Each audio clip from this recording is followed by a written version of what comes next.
Chickadee-dee-dee, little birdie, let's dance.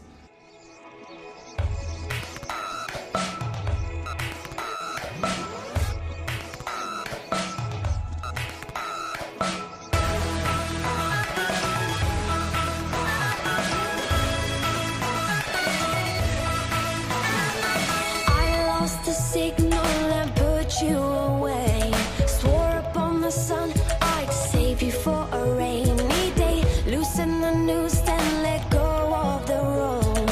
I know if it's never coming back, it has to go. I keep calling your name, keep calling your name. I wanna hold you close, but I never wanna feel ashamed. So I keep calling at night, keep calling at night. I wanna hold you close, I just never wanna hold you tight. Goodness gracious, I can't seem to stop calling it out just to keep calling to your arms. Gracious, I can't see the star. Calling it out just to keep calling to your arms.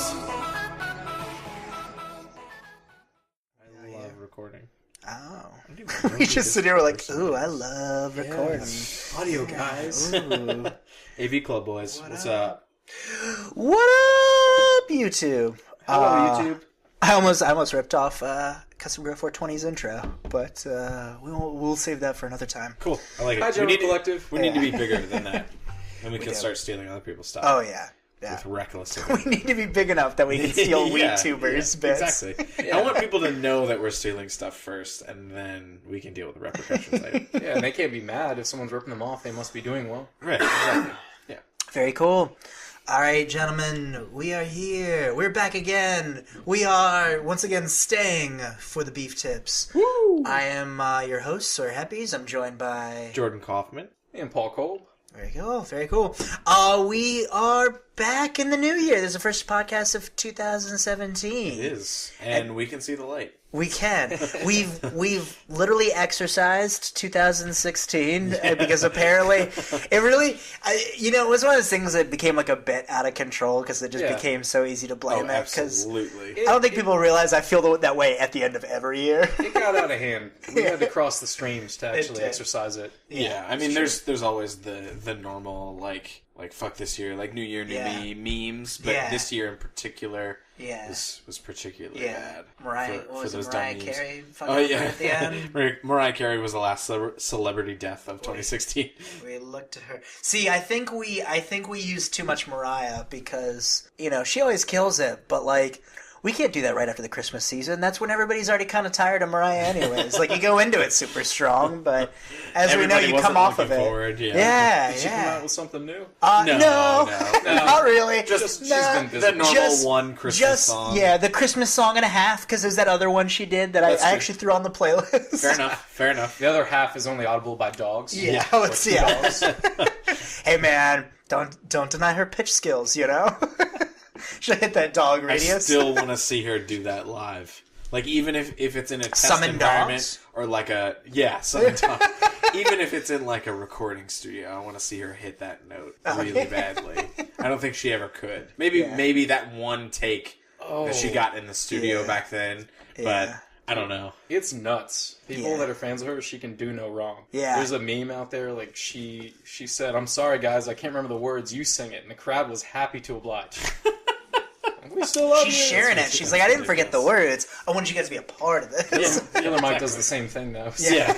I've always said Killer Mike is like the male Mariah Carey. I think he has to take a breather, though. I think that's probably not common for him. Yeah. It's just like the one when the album just came out. Absolutely. Paul, you mentioned that you had some updates for us. What's going on in the music world? Because I realized we kind of talk about... As it applies to everyone. Yeah. Honestly, if you're... Hey, they know what they're coming for when they listen to this podcast. Yeah. If you want coherency, professionalism, production value, why are you listening to this podcast? It's coming eventually. I'm up to date on everything that came out in every genre. No, exactly. But I will say, as far as just what I've been listening to, if you like electronic music, it's a good month for you. Mm-hmm. Brian Eno came out with a new, I want to call it just a single. It's like a 45-minute track. Mm-hmm. Seems up his alley to just write it as a single and it be 45 minutes. Right. If you're familiar with him, it's more of the same. He's British artist that started in like the glam rock scene in the 70s. Oh. And kind of just... That's what I like about that scene in England, is a lot of people like Square Pusher. A lot of these guys that start out, I guess, just in pop rock bands, and then for some reason just started in this kind of electronic movement over there. A lot of the stuff he uses seems to be analog. He's using a lot of old synths and stuff, and you can even kind of hear on the upper register sort of the crackling and popping where he's... Yeah. You know, you can tell it's not as much digital. Yeah. But really good. David Bowie, they released another EP. And It's like he did a Beyond the Grave album? Oh, does it surprise you? No. The first of many, Right. don't worry. But, you know... Death can't contain the dead. Right. And that's all I can say about it is if you are a Bowie fan, you know, it's worth the listen. They took at least one of the tracks from the previous release. Say, I had heard that this was either takes from that album or things that he had released or was going to release around that album cycle, which is why they're probably also similar. Yeah. Or it took one or two singles from that album as well. Was Lazarus from the original? Yeah. Okay. I mean, definitely just an interesting thing to look at. Yeah. A guy who knows he's not long for this world. Yeah, absolutely. Lazarus. Yeah. And a lot of the instrumentation's really neat. On that track in particular, the way they blend kind of a saturated fuzz tone on the guitar with a horn section. Yeah, I love it. Yeah, love it. Let's see. You should need more than that, more than any reason. Like a basic reason to listen to more David Bowie. Yeah, Oh, I mean, yeah. It's unfortunately you can of course hear kind of his deteriorating health and his age. Yeah. But Still sounds great. If you But could that's look past- personality, too, exactly. though, you know? I mean, you know what you're getting into, but if you are a Bowie fan, it's absolutely worth the Yeah. listen. It's not like Paul McCartney where his age is starting to show and he is finally losing that. One, he actually starts to look like he's 40 now. Yeah, right. And the other part being those vocals just are not what they used to be. God, no. You can't expect it to be. It's kind of like a lot of us love the Rolling Stones, but we've been saying for a decade, it's time to hang it up. Man, Yeah. just those guys. More and more impressed with them every year that they keep playing music and still look the same. Oh, yeah. It's funny that you mentioned like the glam rock and like the British scene and everything too. Have you ever heard of the movie Sing Street by chance? No, I can't say I have. Okay, so that's one. It's actually a movie I've been meaning to see. It's I think more of like a family feel good, although I'm sure it's probably because it's it's Irish, so I think it's got a little bit more on like the R rating or whatever. But like the concept is pretty cute. It's basically about like a guy, like a kid in the '80s in like Dublin, Ireland, like starting a band just to impress this girl. Which like the concept isn't exactly like wholly original, but like the way it presents itself too, and the guys that made it, like they're one of those people that definitively like, oh, the last great time for like music was like the '80s. Like it's not like they just mean like innovatively, like speaking and stuff, which I wouldn't necessarily disagree with. And then Velvet Goldmine's another one that's like glam rock scene. I wouldn't necessarily say the British glam rock scene per chance, but that one's been on Netflix for a long time. Not heard of either. So. If you're a fan of Ewan McGregor and you say, hey man, I kind of want to see what his dick looks like, this is for you. It's definitely a question I ask myself every day. It's what does Ewan McGregor's dick look like? I mean, you do have to kind of wonder, He's a good-looking guy, so... Spoiler, it is a blue lightsaber, so... Alright, so you mentioned there was David Bowie, and was there any other albums or anything that you were scoping out? Oh man, Bonobo. I've heard that's really good. I love all his older stuff, and I feel like, at least critically, people give him a lot of shit because it sounds kind of samey, but I've fucking always loved his stuff. Yeah. And to hear people actually give him, like, critical praise for this album, I'm really excited to go into it. I haven't heard it yet. Migration, it's really good. Mm-hmm. Yeah. So wait, I'm not familiar. So is this a group, I assume, then? Or is it's all one guy. Okay. He does... It's classified as like down tempo, I guess, or like electronica. Okay. But he uses a lot of, particularly in like his later stuff, he uses a lot of like organic instrumentation. Okay. And he broke out a string orchestra for his previous album called Black Sands, and it's really good, like chill music, but it's like it vibes really well, and it's just put together really well, and he's got really cool features. But it's like people you've never heard of, like singers and stuff like that. It's everything that I like in that kind of music. Yeah. And it's what's the name of it? Bonobo. Yeah, like there's a track on there called Break Apart that has really haunting vocal section. I don't know who sings on it, but There's just a whole lot going on. The reverse delay, stuff like that. I feel like you should get together with Rat-a-Tat. So you got Rat-a-Tat and Bonobo. Maybe he could teach Rat-a-Tat a thing or two about how to write not the same song. That's also fair point. Sorry, shots fired. No, I'm not. You know, some of Rat-a-Tat's good. I really do. But yeah, I feel like some artists are getting much more shameless about that. Just the same progression. Absolutely. That's why I like the Eels. They switch it up, gentlemen. They switch it up. It's a novel concept, right? All right. So, were there any other ones too? Before I want to make sure I'm not cutting your list short here. Jordan, you're a huge Bastille fan, right? Love Bastille. You live and die by Bastille. Yeah, that song's great. Both the concept, like French jail cells. Yeah, absolutely. He certainly remembers it. Yeah. But, if you're in Bastille, they came out with a thing. Enjoy that. Nice. Flaming Lips. Anyone? Yeah, so you were talking about that before the podcast. So what's going on with the Flaming Lips? Because I've got my favorites from them. I'm not. I'm hit or miss. They came out with Oxy Melody, but spelled MLODY. Melody or whatever. Yeah. But if you like Flaming Lips, it's more of the same. Okay. Like, personally, good to know. Even though the way they write is you sit down and listen to a full album, I have a hard time doing that just with their style. Yeah. It's definitely worth a listen. Once again, if you like them, it's not like I'm going to sit here and say it's their best album or anything. Sure. It's worth the listen. Yeah. There's Have you seen that Portlandia sketch with them? Where No. it's supposed to be like a Burning Man or Coachella or something. Oh, of course. I can't remember. And they have a whole thing where the band's feuding, so they've split it up, and they basically, I think, both have the same lawyer, and so they're arguing, like the lawyer's like arguing with himself of who gets to perform as what. That's and awesome. what name they use and what tracks they can play, and of course it just culminates with the Flaming Lips like getting up there and just playing together again. But like it's such a it's a total like it's that fan service that Fred Armisen and Gary like to kind of. Absolutely. Push. I just, they're interesting. They make all kinds of weird choices that I never quite get. Sometimes I feel like they're just doing it to be different. Yeah. There's a track on here called Galaxy I Sink, I think. Something along those lines. Yeah. And it's really good. All of a sudden, there's this jarring shift into this kind of electronic outro. Okay. And I'm thinking, oh, well, this is an outro that's going to lead into the next track seamlessly. Nope. No reason for it. Just showed up, and then the track ends, and it's a completely different thing. Cool.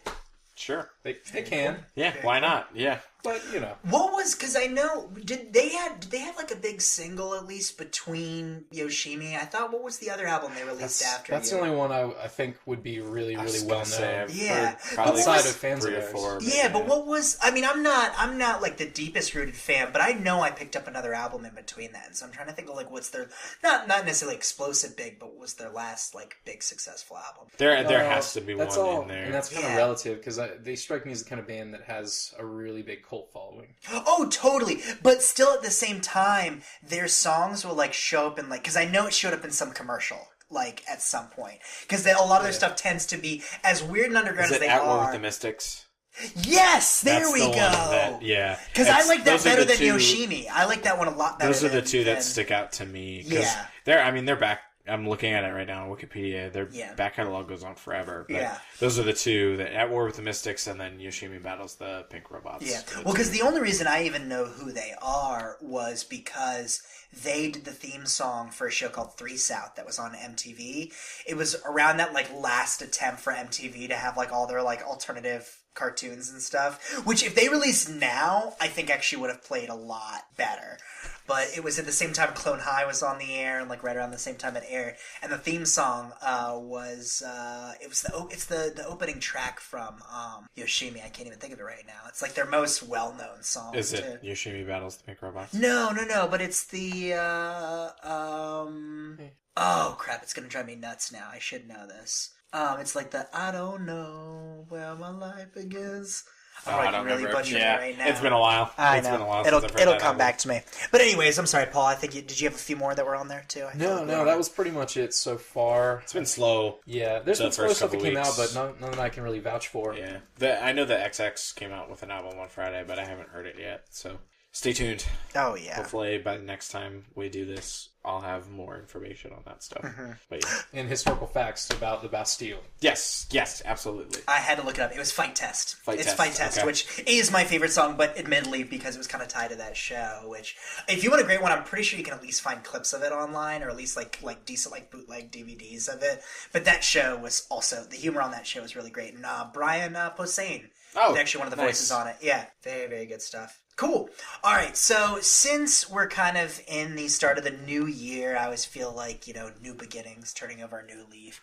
Everyone makes their resolutions. So I wanted to propose what your guys' music New Year's resolutions are. Is it more the same, branching out? Is there somebody you've kind of all of a sudden realized that you have missed out on or just want to delve into?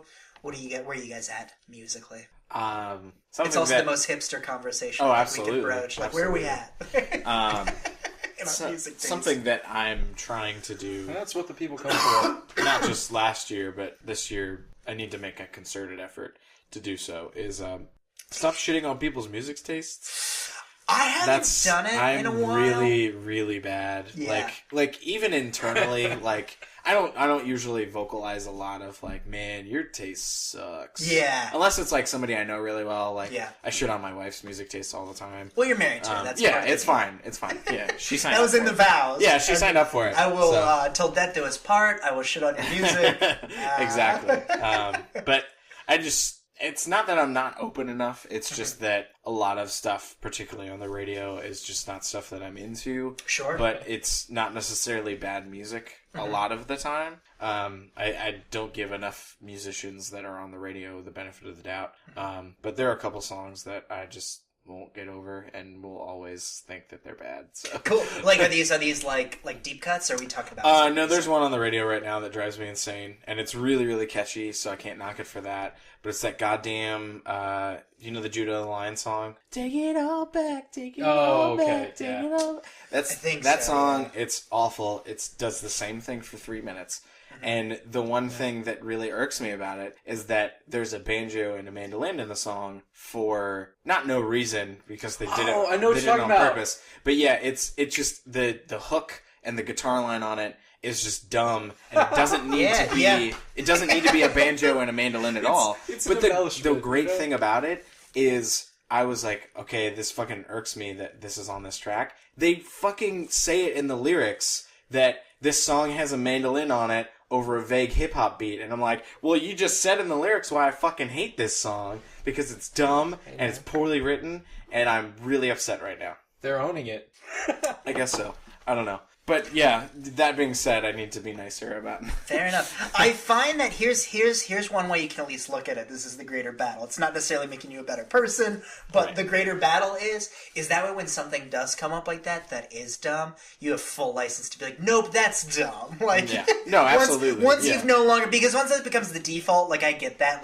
I've gotten tired of arguing. I get that way about movies and TV shows, because I'm that kind where I'm like, I'm not necessarily going to dislike something because it's popular. I'm not necessarily going to love it because it's popular, but I will truly, sometimes how hard it's pushed on me has an effect on it, right? And then honestly at the end of the day, how I felt watching it, I'm like, no, I didn't like it, that was stupid, this was exhausting, it was frustrating, and I'm definitely, I've been told that I'm too picky when it comes to music, I'm too critical, but it's this is what I want, this is what I enjoy doing, this is my passion, you can't give me shit for being too critical about shitty music that you like, it doesn't. Plus, songs are an earworm too. It's you see a bad movie, you can move away from it. It's not like the movie is stuck in your head. Oh yeah, there's a ton of shitty pop right now that I'm enjoying. Oh yeah. But I wonder if it's a lot about the way these conversations are. It's like politics. Have you ever sat down and argued with someone over politics, and at the end they stood up and said, "Hey, I see your point of view. I'm going to switch my stance." Right. And it doesn't happen with music either. Yes. No, that's actually okay. Unless you find out that they're a murderer or did something messed up, then, but that's not really fair. Well, the one difference is with music, it's more acceptable to change your stance. Yes. So you see it a little bit, but it's the same concept. I'm with you, because I've argued that point for music that I think is good, and I've had someone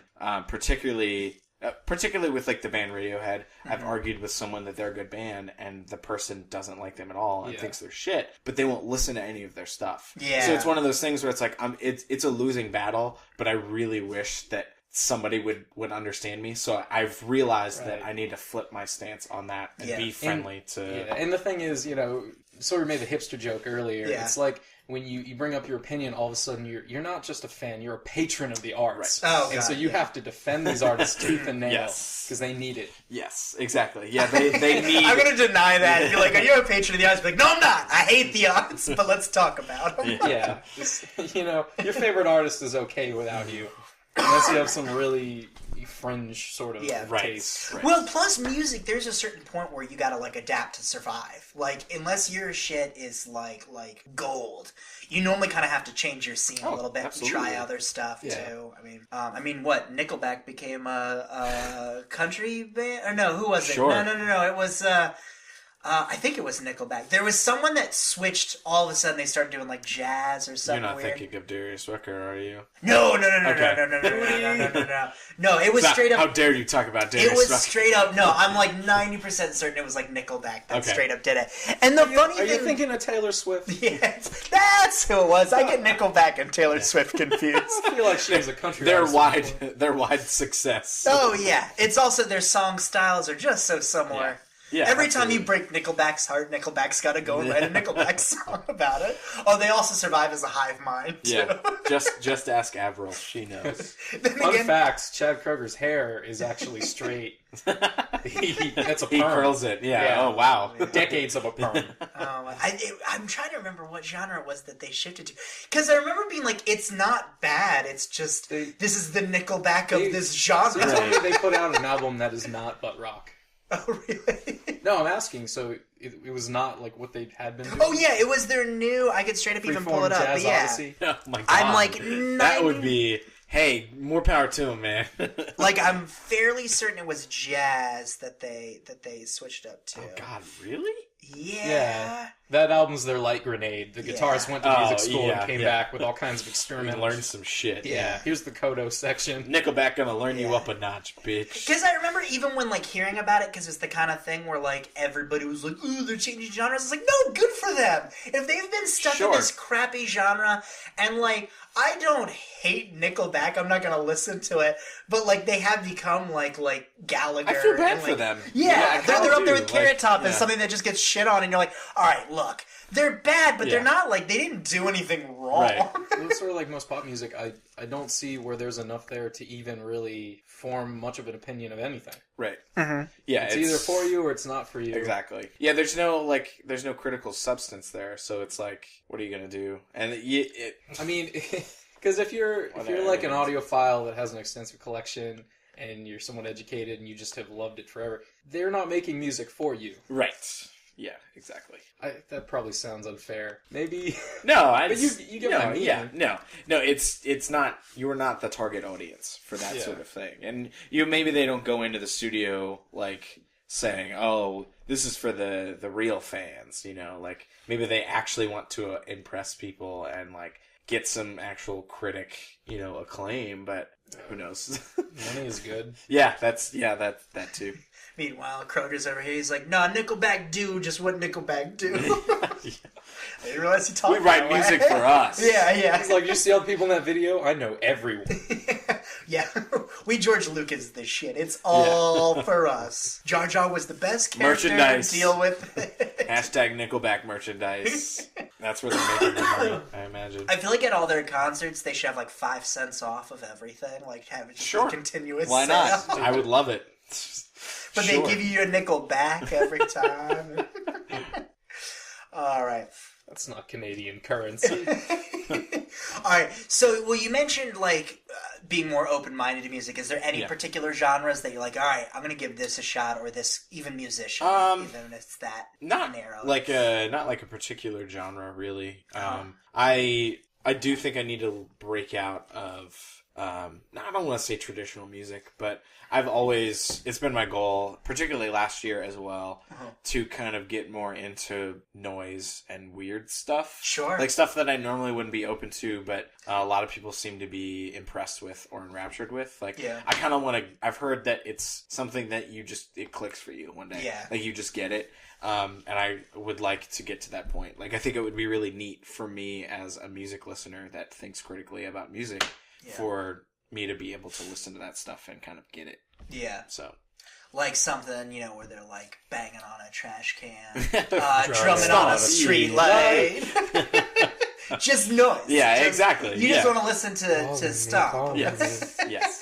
Stomp, my favorite. Yes. How about you, Paul? Anything that's come your way that's surprised you, or anything new you're kind of delving into, or not so new. I just specifically with the genre of hip hop, I feel like I really need to play catch up. I have such a tendency to just like maybe 12 albums and keep those in heavy rotation. Yeah. And not really branch out for a while. I hear you. So that's kind of the only thing for me. I'm gonna write a bunch of R&B artists and just ask them why there's so much repetition in their songs. Yeah, fair enough. Hey, if you get an answer back, please let me know. Yeah, I'm trying to get an answer back by the time we do the love song episode. They'll probably have Nickelback figured out and like, okay, we're doing that. We can do that. That's the same for a while. Yeah. At what point does popular R&B become a new genre? Like, what's the next like? I think 2016 was the year of the dumb crooner. What is 2017 gonna be? It's like, at what point do any of these rappers just displace those guys? Right. If they're doing the same thing, but they can also throw a verse on the track, and it's really comparable. Yeah. What are those guys bringing? Right. Oh yeah. It's got a bump in the whip, man. Fair enough. All right, so we got Jordan's going to be more open-minded towards music. Paul is, you said you're checking out. Oh man, I'm just expanding more. Yeah, just looking to broaden your horizon. Okay, sure. Fair enough. What about possibly some R&B. Okay, so nothing because I feel like I've kind of. I'm perfect. Yeah, mine's pretty. My music tastes are perfect. Yeah, I mean it was funny because like a while ago someone presented the question to me. He's like, well, everybody has like a type of music or at least a song they hate. I could probably come up with some like songs that would drive me nuts, but like as a whole there's not many things like I dislike. I'd probably say the closest is maybe modern country, like contemporary country. Yeah, because it without a doubt. Yeah, because that is very much the same to me, and it just doesn't appeal to me, and I get it. Certain people like it, and if you love it, cool, enjoy it. But it is, I think that's the only thing that I'd be like, can we please listen to something else? Yeah, like absolutely. Modern compositions, like what you would see kind of in the classical world. Yeah. That's the thing is like when they say modern classical, it's not classical because it's composed recently, but that's the only way they have of saying it. Right. Yeah. And some of that stuff's really intellectual. But if you're sitting here telling me that those ultra modern pieces are your bread and butter, I'm going to call you a liar. Oh, yeah. Because it's not listenable a lot of the time. Right. It's like, wow, this is mathematically genius, but yeah. I'm not going to sit here and listen to this. It's always a mediocre story, too. Like, it's always a story where you're like, it's really long to an ending that I'm going to predict. Like, you know? Right. It's great for the performer. Let me practice this for hundreds of hours so that people can not care. Right. Now, that being said, the best thing to come out of it is, I don't know if you've ever seen the Wish and Boot sketch on SNL. It is so much like those songs, but it's like the cheesiest of cheesiest ones, like a Reba McEntire type thing. Like when she was at her her peak, like kind of Hallmark whatever. Sure. Where it's just kind of like it's things look grim and then this magical boot shows up and like makes everything better. And it was the episode I think Blake Shelton was hosting, which is pretty perfect for it too. Nice. I also will say I like Blake Shelton. I couldn't really tell you I've listened to any of his songs. Him as a person seems real cool. Like he always makes me almost watch The Voice, but I'm like, I'll just catch him when he hosts SNL again. I agree with Jordan's brother Jason. The dude just rolls out of bed and creates hits. That's all he does all day. Yeah. Plus, his episode of SNL also had one of my other favorite, like, underrated sketches where he's supposed to be like John Smith at Disney World, but, like, no one wants their picture with John Smith. And it's basically just Taron Killam. Like, it's one where the premise wears out really quickly. You know where everything's going. Sure. But Taron Killam is, like, the guy that's, like, announcing him, and he's like, no line for John Smith. And he just goes on, and it's just really a test of, like, how many times can they get, like, Taron Killam to, like, shout John Smith. Yeah. But, alright, so anyways, but I would say, it's not necessarily new territory, it's more of kind of like a delving deeper into something, like, I've already enjoyed. So one, I always find that, like, certain female pop, like, real bubblegum, cheesy earworm pop songs. Sometimes I can't help but just like love them, and I Sure. find that I find you have to kind of give into it. You just got to like delve really. You just got to embrace it, and then you won't let the song bother you. It doesn't become annoying or obnoxious. But what does that say about just our culture in terms of you feel like you have to justify that you like that? Right. True. Yeah, the idea of a guilty pleasure is kind of silly. It's all fucking absolutely. imaginary. Yeah. Oh, absolutely. Absolutely. And we all do it. I get where you're coming from. Yeah. It's just, why do we do that? Yeah. Well, and to be fair, a lot of this stuff, not all of it, but some of it's very superficial. Like, But there's all kinds of superficial stuff that we all enjoy and that people proudly tout. Oh, yeah, yeah. Those idiots with the sticker on their baseball cap. Oh, yeah. Yeah. So I've been listening to some of Ariana Grande, which is something that kind of crept in there. That new too. album, not bad. She's really got not bad. some good stuff. I think my problem is that I'm not a big fan of Ariana Grande just as like a person. Like she seems like an alien, like a Men in Black kind of alien. Yeah. And when she speaks, it looks like she's working really hard on focusing on how to speak. And she talks like she has this weird voice on there, like especially on Scream Queens, which to be fair is not the easiest like script to work with. But that was like when I first started to notice it, and then every interview after that I was like, it seems like she's focusing really hard on talking. And I don't know if it's because she doesn't want to like fall into like any of her Nickelodeon characters or anything. Right.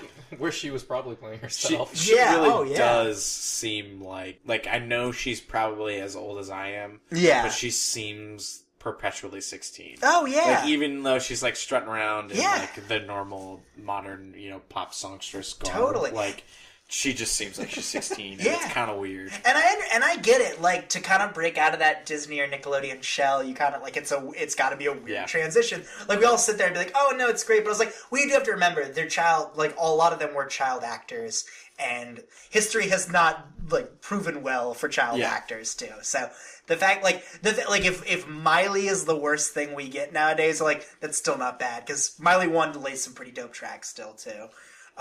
Well, mostly her. Let me actually rephrase that. When she does some pretty good covers, like when she does like a good like country song or something. Her stuff's actually pretty good because she did that one of she did Jolene I think a little while ago too. Yep, it's good. It is very good. Like, look, I am not one that when she was coming up. That's what she was learning. And I don't doubt her talent. Do you like the pop side? Some of it. I mean, once again, getting back to my love of bubblegum pop. I mean, when Party in the USA came out, I love that song. It became my like drunken party song. Like I had to wait till everyone was shit faced. I'm like, now I can put it on and dance how I really want to dance. One person's like, I wasn't drinking. I tricked you. Now I'm going to tell everyone. Now I've seen you. Actually, the night we met, the night of the Yingling Miracle, I think was one of the times I like put it on and I was like, let me do my dance routine for you. That fits that party, as I recall. That's perfect for that situation that night. Once we proved cloning with Yingling bottles, I think anything was fair game at that point. Anything just seems normal. But my biggest thing that I've hit hard, and I've always loved her as a musician, and I swear she has all these like ninja tracks that come out of nowhere. Ellie Goulding is incredible. She's super underrated. That stuff that I'm like not even in guilty pleasure. Although Goodness Gracious is one that I'm like, I don't know who I would play this in front of, but definitely when I'm in the car by myself, I'm rocking out to that like a lot. There's the one song that I'm thinking of is on the radio. It's When You Think You Know Somebody. Oh yeah. Fucking love that song. It's no, yeah. Hold on, it's so good. Because the music video, it's I Got You on My Mind, isn't it? Yes. Yes. The music video for that's great love too. That song. They employ Vegas justice in that music video. Like her videos are okay. So basically, the whole thing is, and granted, I've caught it snippets because, as I've mentioned before, I don't really do Pandora, Spotify. I just plug YouTube into my car, and that's how I listen to things. So I also catch like a lot of the music videos for stuff. But basically, it's like a douchebag like boyfriend, and I think it's supposed to be kind of like a big casino like reference thing. But basically, when he's like wronged them, they show up with like sawed off shotguns and like riding on horses, and they just stroll on in. Like they just roll into the casino. It's a great video. Another reason her shit's good is because her videos are awesome. Some of them very, very weird, but all really good. Okay, so she's got these badass Pantera-style videos I wasn't aware Yeah, good to know. Who knew? In like an outlaw. Yeah. Well, and it's weird because some of them, they always have like this like weird tiny amount of like science fiction in some of them. Like Burn, I think, just has, like, sometimes there's just, like, floating, like, orbs of light and shit. I do enjoy when they employ a little bit of science fiction. I was going to say... I sense running on a treadmill upside down. I think it's just some... Like... She's got a shit ton of budget because she makes a fuck ton of money. Oh, yeah. Well, she also has no problem laying down a soundtrack song, too. Yeah. They throw money into her. So. Yeah. But that's the other thing, like when people were all complaining about 50 Shades of Grey, I was like, I don't care, man. It gave me Love Me Like You Do. And that song and that video is great. Oh, I love that song. Yeah, it's awesome. It's so good. No, it's one of those things. And the funny thing is if you didn't know what 50 Shades of Grey was, through the context of the movie, it just makes it look like it's a really just sweet, regular romance movie. Like, yeah, but, that whole movement was incredibly fun for everyone. Mm-hmm. Hey, Ma, what kind of smut you reading lately? But I don't know. Book 5? I haven't seen you go through, like, even a magazine that fast ever. I had trouble pinpointing who was actually a fan and who wasn't, though. You know what I mean? Like, it became like Twilight for me. I'm like, there seems to be equal parts people that love it or hate it, and they all seem to be paying to go see it. So I don't know, like, who... I'm paying to watch this because I hate it. Yeah. Right? That makes sense. Yeah. It's up there with what you've always asked about Nickelback. Like, someone's paying to see these things. Yeah, so. And I'm not the first one to have that thought. Like, no. I can't even remember who brought it up, but they're absolutely right. Someone that's outraged that Nickelback's still performing. Just somebody... It's probably a comedian of some sort, but it's just like, somebody's buying these albums. There's no reason they're eating. Oh, yeah. Another Nickelback album came out. I have to know. You can't sit here and the tell me Nickelback content. I must know. Well, so what admittedly, the funny thing was I started listening to enough of like the Ellie Goulding tracks and watching enough of the videos that I'm actually trying to make a comic book with a character based off of Ellie Goulding. So it's going to be a space like buddy cop action comedy thing. And so like the two main characters, one's very heavily based on like Ellie Goulding and like a lot of the stuff that happens in her videos and songs. And then the other one's like Kesha, who's supposed to be like a like out of control like space mystic and stuff. And so from there I've kind of built off of like other music people that I can incorporate, like have Kenny Rogers involved with things and Dolly Parton and like Katy Perry and like all the and like teeny bopper musicians and stuff. So there's a lot. I'm excited for it. The Beastie Boys will also be heavily featured in it too, but there's a lot of ideas that I have, and it's one of those things like it's working too well for me not to write this thing now. Kind of writes itself. So that's another thing, and every video I watch from her, I was like, this is another thing. This works. Yeah. So, but what I'm trying to say is Ellie Goulding is subliminally telling me to write a comic book about her adventures. Yes. So I think she wants you to. Yes. Point, right? Yes. Yeah. Be a brighter comic book than Kesha. Yes. God. Yeah, that's rough, man. Yeah. Real rough. Yeah, sorry about it. You still have to work with these people. Yeah. It's contracts. Yeah. You can't break them. It's hard. Excellent. Well, is there anything you guys are excited for or looking forward to in 2017? Like stuff that hasn't necessarily been released yet? Quite a bit of stuff. Yeah. I have a list here in front of me. Oh, sure. If you want to round it off, man. Paul, if you want to go first, I just need to... I don't look that far ahead. Oh, okay. Paul's already done research, so he is. When somebody drops an album, it's a great surprise for me. Okay, well then, nice. Yeah. Good for you. That's awesome. One in particular. If you got a few, you can round them off. There's a band called Timber Chamber that came out with an album in 2014 that I thought was kind of weird on first listen, and the more I listened to it, the more I fell in love with it. And they're coming with La an La album. Land? No. Yeah. They're coming out with an album this year. And there's so many new bands that I just heard about recently, like through singles or whatever, that I'm really excited to check out. There's, as much as I shit on them, I'm kind of excited for the new Migos album. Oh, okay. You don't have to wait too long.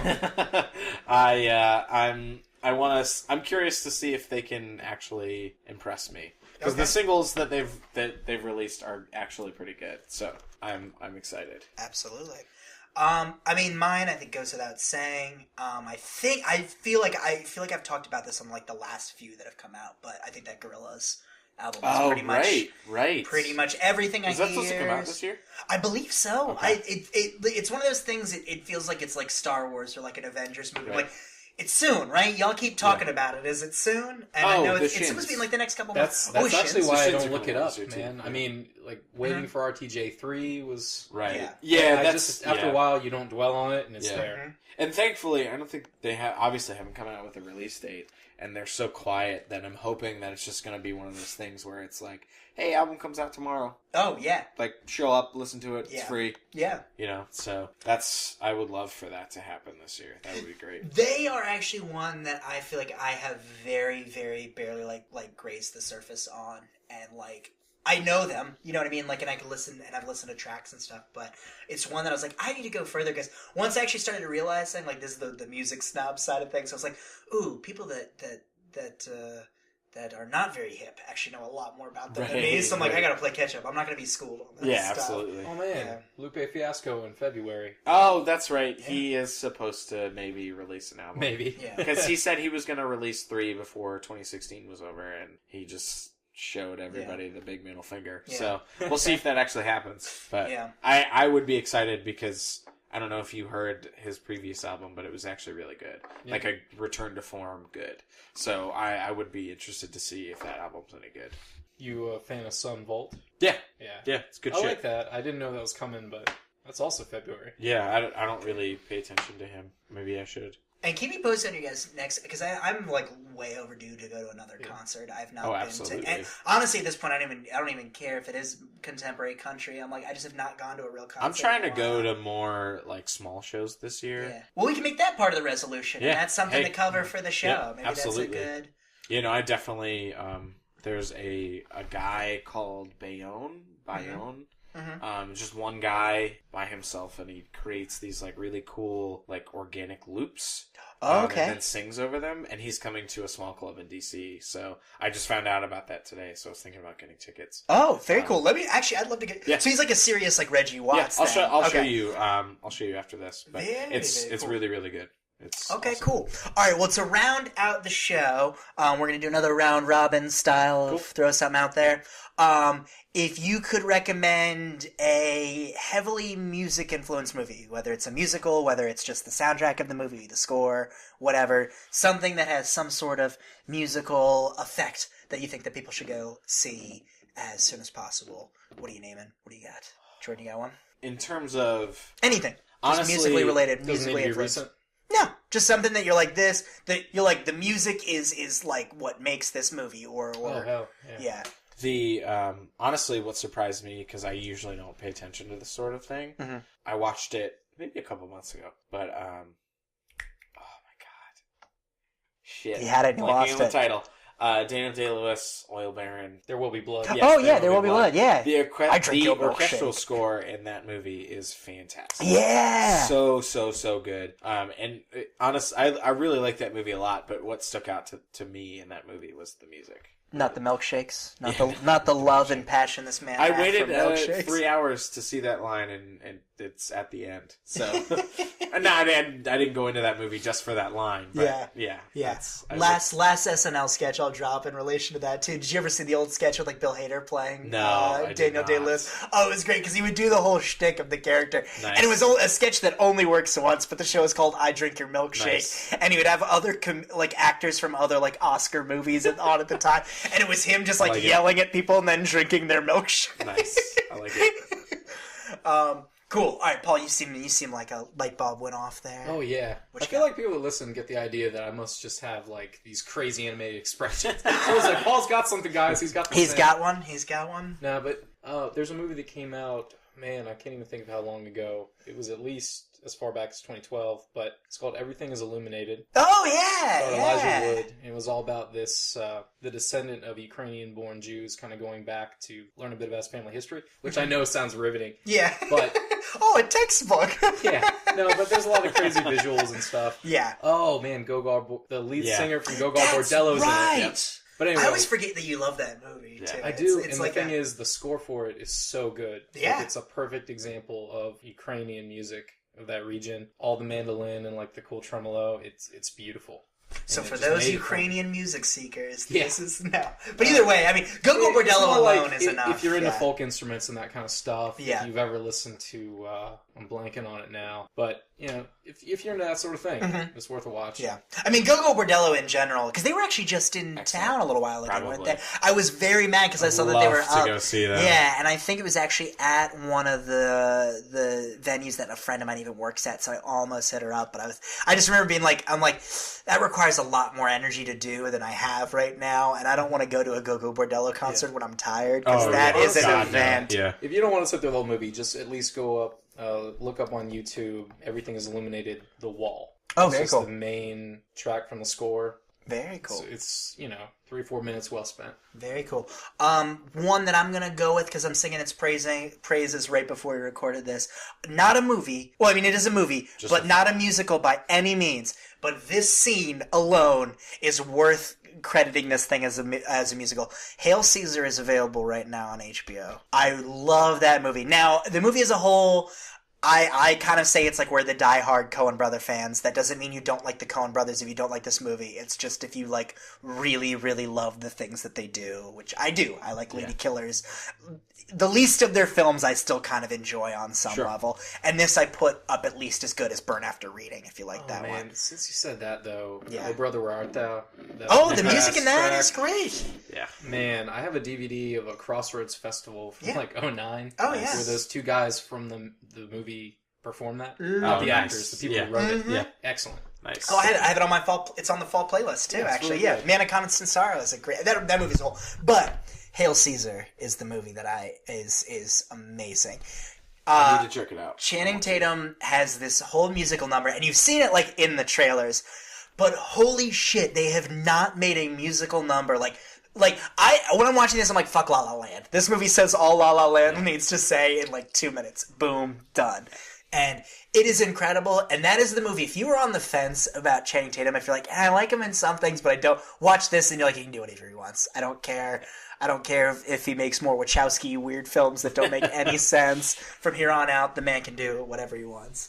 But that is one that I recommend. Was that a Wachowski movie? The one with Mila Kunis? Yeah, it was supposed to be like a Cinderella. Did not know that was Wachowski. Yeah. Makes sense. I've heard it's Jupiter Ascending. That's what it is. Yes. I saw part of it. That makes sense, actually. That makes a lot of sense. The interesting thing about that movie I've heard from people is no two creatures look the same. Like, everyone looks like they're their own species in this, with the exception of, like, the humans. As long as it's humanoid. Cause it's all humanoid. humanoid. Oh, absolutely.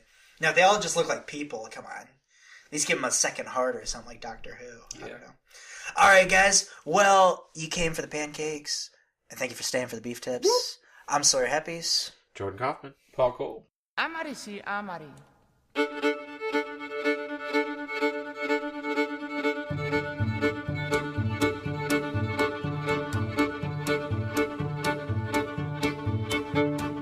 Amari si Amari, Amari cinibori, ay la la la la la la la la la. Amari si Amari, Amari cinibori, ay la la la la la la la. Dui dui desce dui, tu mi dau me la comui, ay la la la la la la la la la. Hey dui dui desce dui, tu mi dau me la comui, ay la la la la la la.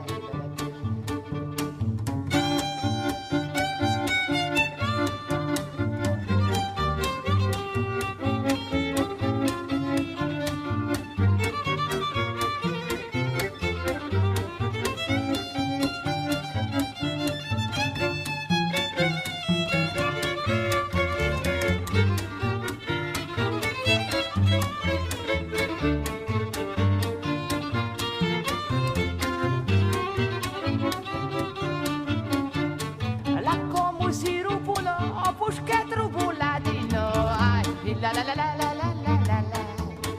Hey, la comu si rupulo, pușche trubuladino, ai, la la la la la la la la. Keren savrale drom, tekele lo puro Roma, la la la la la la la la la. Puro rom tekele la, vista jeđez ma la la, la la la la la la.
feeling, this feeling. What you call that?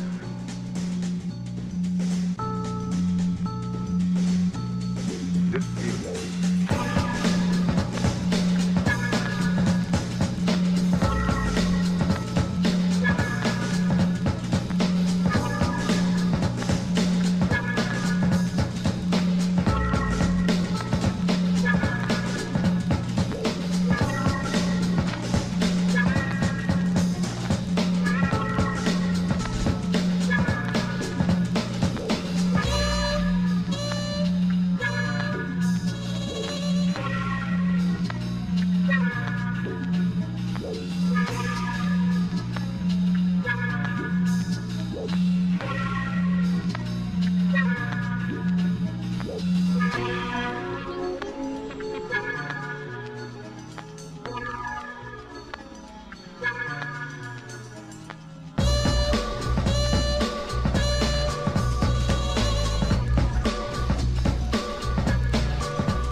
The swinging dinghy is closing, folks. Time for me to clean up. Time for you to clear out. So long, fellas. See you in 8 months. Toodaloo. Later, boys. 8 months. Yeah, we're shipping out in the morning. Golly, 8 months without a dame. Can you beat it? You're gonna have to beat it.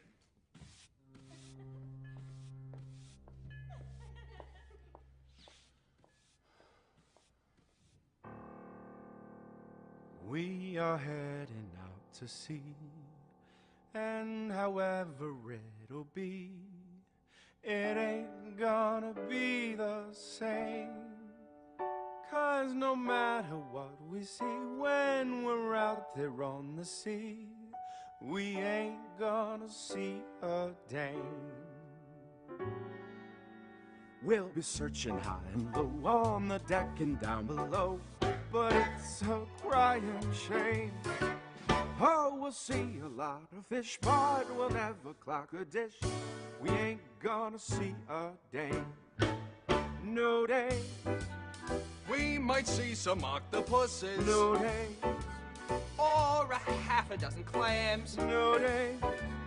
We might even see a mermaid. But mermaids got no gams. No gams.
guarantee is I'll see a lot of you and you'll see a lot of me. And it's absolutely certain that we'll see a lot of sea. But we ain't gonna see no names. We're gonna see no names. We're gonna see no names. We're gonna see we ain't gonna see no.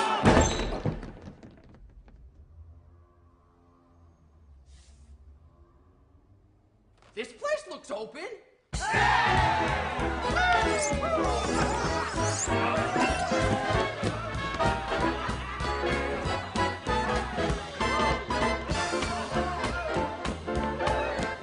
You, out.